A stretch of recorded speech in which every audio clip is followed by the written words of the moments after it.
बहुत बहुत शुक्रिया एक बार फिर से मेरे साथ जुड़ने के लिए।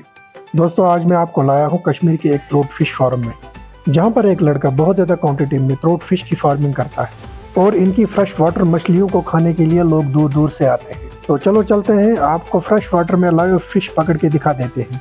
दोस्तों, ट्रोट फिश को भी कश्मीर में बहुत ज़्यादा पसंद किया जाता है। 1 किलो में 2 से 3 मछलियाँ आ जाती है। ट्रोट मछलियों में ज़्यादातर 2 किस्म ट्रोट पाए जाते हैं, जिसमें से ब्राउन ट्रोट फिश और रेनबो ट्रोट फिश। सन 1894 में मिचेल नाम का एक आदमी, जो कि इंग्लैंड से बिलोंग करता था, उसने ट्रोट मछलियों को कश्मीर में लाया। बाद में सन 1984 में कश्मीर के कोकरनाग एरिया में इनका बहुत बड़ा फार्म तैयार किया गया। लोगों की तरफ से काफ़ी अच्छा फेवर मिलने के बाद इन मछलियों को प्राइवेटाइज किया गया 2009 में। बाद में बहुत सारे लोग इस काम के साथ जुड़ गए। ये यहाँ पर चश्मों का पानी है, इसको यहाँ स्क्वायर क्रो कहते हैं। दुश्मन को डराने के लिए स्क्वायर क्रो लगाया जाता है। फिश फार्म होने के साथ साथ आसपास के एनवायरनमेंट को भी हाइजीनिक रखना ज़रूरी होता है। As per my observation in the fish farm, hygienic environment plays very vital role in this matter. दोस्तों, आज की डेट में भी ये फिश फार्म ग्रो कर सकते हैं। I mean to say it really works if we remain serious and sincere and consistency is important so that we get the good result. यहाँ पर मैं इस वक्त मौजूद हूँ। इस गांव का नाम हुंडी है। कश्मीर का ये फॉरेस्ट एरिया है। कश्मीर के ज़िले बारामूला को टाउन ऑफ माउंटेन्स कहा जाता है। मेरे हिसाब से तो आपका भी मन करेगा इधर आने का ज़रूर। हाई लेवल की अप्रिसिएशन उनको मिलनी चाहिए जिन्होंने टिम्बर प्लांट्स को, यानी कि देवदार प्लांट्स को यहाँ पर इंस्टॉल किया। पहाड़ों पे आके आप खुद भी नोटिस करोगे कि आपको गंदगी वाला कोई सिस्टम नहीं मिलेगा। और जो लोग यहाँ पर रहते हैं उन्होंने भी हेल्थ एंड सैनिटेशन का खास ख्याल रखा है। फ्लो हो रहा है यहाँ से, ये पूरा नेचुरल है। ट्रोट की जो मछलियाँ हैं ये अपने कश्मीर की नहीं है। इस काम में बहुत ज़्यादा लुक आफ्टर करनी पड़ती है। According to the owner of the fish farm, ये देखिए आप वॉलनट प्लांट। दोस्तों, इसमें से अब हम मछलियों को निकालेंगे। देखिए आप, इस फार्म में जो मछलियाँ हैं, इन मछलियों को हम पकड़ेंगे। पानी को आप चेक करें, ये बोनलेस होती है, इसमें कांटे वगैरह नहीं होते हैं, लेकिन बीच में इसके कांटे होते हैं, वो निकल जाते हैं। बाकी जो इसमें काफ़ी अच्छा मीट होता है और बेस्ट क्वालिटी की होती है। मछलियों को पकड़ने के लिए ट्रिक्स का भी सीखना ज़रूरी है। इनको मेजर करने के लिए यहाँ पर एक स्केल भी रखा गया है। कश्मीर में बहुत सारी जगहों पर ब्राउन थ्रोट भी पाया जाता है। इस वक्त मेरे हाथ में रेनबो थ्रोट फिश है। इस मछली के ऊपर रेनबो कलर की हॉरिजॉन्टल लाइन भी पाई जाती है। अनहाइजीनिक पानी होगा तो ये जो थ्रोट की फिशेस है ये ब्रीड अच्छे से नहीं कर सकेंगी। इनमें एक इन्फेक्शन, फंगल इन्फेक्शन कहते हैं, बाद में ये ग्रो नहीं हो सकते। इनकी जो ब्रीडिंग है वो अच्छे से नहीं हो सकती है। तो इसके लिए चाहिए कि पानी ठंडा होना चाहिए और यहाँ का एनवायरनमेंट जो है वो भी काफ़ी हाइजीनिक होना चाहिए।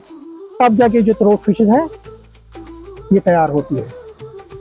जो फ्रीज किए होते हैं, जिनको हम आइस में रखते हैं, फ्रीज किए होते हैं, जो इंपोर्ट किए जाते हैं बाकी स्टेटों से या बाकी मुल्कों से, हम उसके बाद में अपने घरों में लाते हैं और खाते हैं। मैं ये सजेस्ट करूंगा आप लोगों को कि वो फिशेस जो होती है उनको भी नीट एंड क्लीन प्रोसेस से हमारे पास लाया जाता है। ये नहीं बोलता हूँ कि वो फ्रेश नहीं होते हैं, उनको उनकी जो प्रोसेस होती है वो भी हमें नीट एंड क्लीन प्रोसेस से हमारे पास वो लाया जाता है, क्योंकि हमें एक ट्रस्ट है। यहाँ के इन बड़े पत्थरों से यहाँ की खूबसूरती में इजाफा होता है। जब से ये दुनिया बनी है तब से ये पत्थर भी मौजूद है। न यहाँ कोई नॉइज पोल्यूशन है, न ही कोई स्मोक है और ना ही कोई डस्ट है। एकदम से पीसफुल सराउंडिंग है।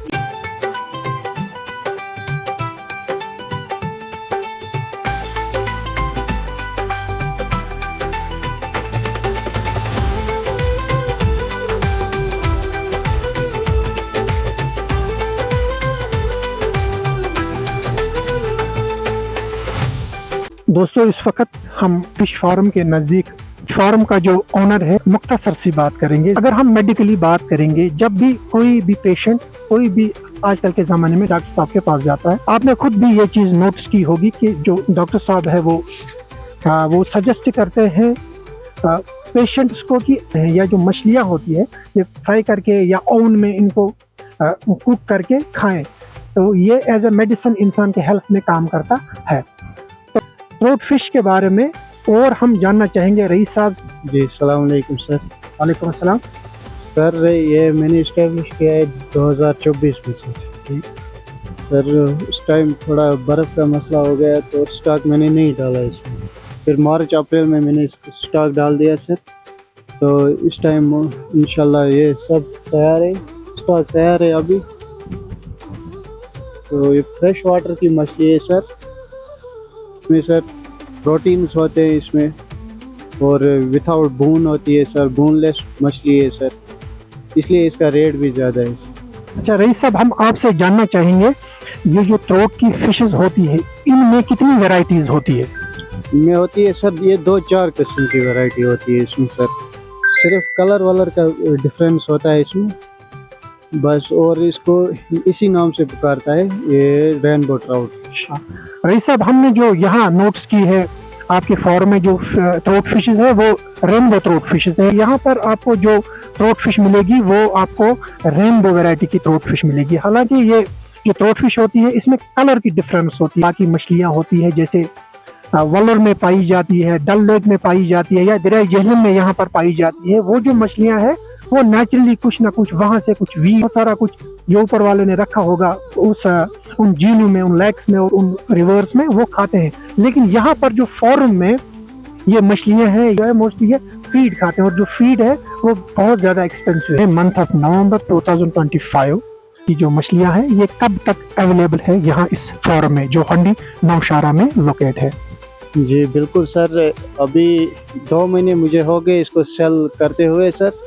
तो आगे भी इंशाल्लाह 1-1.5 महीना इसको टोटल निकलेगा सर। मार्केट में बहुत ज़्यादा डिमांड है इसका, मुझे लगता है 1 महीने तक ये सेल हो जाएगा। नया स्टॉक भी डाला है सर, लेकिन उसको अभी टाइम लगेगा। नए स्टॉक में लगभग 2-4-5 महीने लगेंगे सर। तो आपको चाहिए कि आप 10-20 दिन के अंदर अंदर अगर आप इन चीज़ों में इंटरेस्ट है, फिशेज में, कस्टमर अभी यहाँ आए थे बारामूला से, मछलियों को लेने के बगैर ही वापस चले गए। क्यों? क्योंकि जो हमारे रईस साहब है इसका काफ़ी बिजी टाइम शेड्यूल रहता है। तो पहले आपको चाहिए कि पहले इसके साथ आप कांटेक्ट करें, उसके बाद में यहाँ आए, ताकि आपका भी टाइम सेव हो, इसका भी टाइम सेव हो। बाकी बहुत बहुत शुक्रिया मेरे साथ बात करने के लिए।